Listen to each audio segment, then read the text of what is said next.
Hi friends, ఈరోజు మనం మాట్లాడుకోబోతున్నది ఎంతో హైప్ సృష్టించిన వార్ 2 మూవీ గురించి. ఎన్టీఆర్, హృతిక్ రోషన్ లాంటి స్టార్స్తో ఈ మూవీ అంచనాల్లో ఆకాశాన్ని తాకాయి. కానీ ఈ సినిమా నిజంగా ఆ హైప్కి తగ్గట్టు ఉందా? ఈ రివ్యూలో చూద్దాం. వార్ 2 స్టోరీ చాలా వీక్గా ఉంది. ఎస్ రాజ్ ఫిల్మ్స్ స్పై యూనివర్స్లో భాగంగా ఈ సినిమా యాక్షన్ థ్రిల్లర్ అని చెప్పుకున్న కథ చాలా రొటీన్గా పాతదిగా అనిపిస్తుంది. రైటర్స్ కొత్తగా ఏమీ ఆలోచించలేదు. ఊహించదగిన ప్లాట్ ట్విస్ట్లు, లాజిక్ లేని సీన్స్తో స్క్రీన్ ప్లే డిసప్పాయింట్ చేస్తుంది. ఫస్ట్ హాఫ్ ఓకే అనిపించిన సెకండ్ హాఫ్ పూర్తిగా లాగ్ అవుతుంది. ఈ సినిమాకి హైలైట్ అనుకునే యాక్షన్ సీన్స్ కూడా డిసప్పాయింట్ చేస్తాయి. విఎఫ్ఎక్స్ క్వాలిటీ చాలా చోట్ల చీప్గా అనిపిస్తుంది. ట్రైన్ సీన్, ఫైట్ సీక్వెన్సెస్లో గ్రీన్ స్క్రీన్ ఎఫెక్ట్ స్పష్టంగా కనిపిస్తుంది. 400 కోట్ల బడ్జెట్తో ఇంత ఘోరమైన విఎఫ్ఎక్స్ ఎలా వచ్చిందో అర్థం కాదు. హృతిక్, ఎన్టీఆర్ యాక్షన్ సీన్స్లో ఎఫర్ట్ చేశారు కానీ స్క్రీన్ పై ఆ ఇంపాక్ట్ కనిపించదు.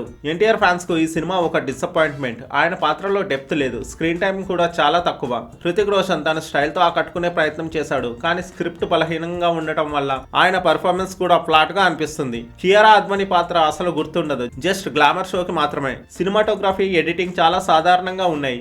బీజిఎం లౌడ్గా ఉంది కానీ ఎమోషనల్ కనెక్ట్ అవ్వలేకపోయింది. డైరెక్టర్ అయాన్ ముఖర్జీ నుంచి ఈ రేంజ్ అనుకోలేదు. వార్ లాంటి బ్లాక్ బస్టర్ సీక్వెన్స్ కి ఇంత బలహీనమైన అవుట్పుట్ షాకింగ్ గా అనిపిస్తుంది. మొత్తంగా చెప్పాలంటే వార్ 2 ఒక missed opportunity. Hype, star power ఉన్న స్టోరీ, విఎఫ్ఎక్స్, డైరెక్షన్ చాలా ఘోరంగా ఉన్నాయి. థియేటర్లో చూడాలంటే 1కి 2 సార్లు ఆలోచించి చూడండి. ఈ మూవీకి నా rating 2.5 out of 5. Thanks for watching.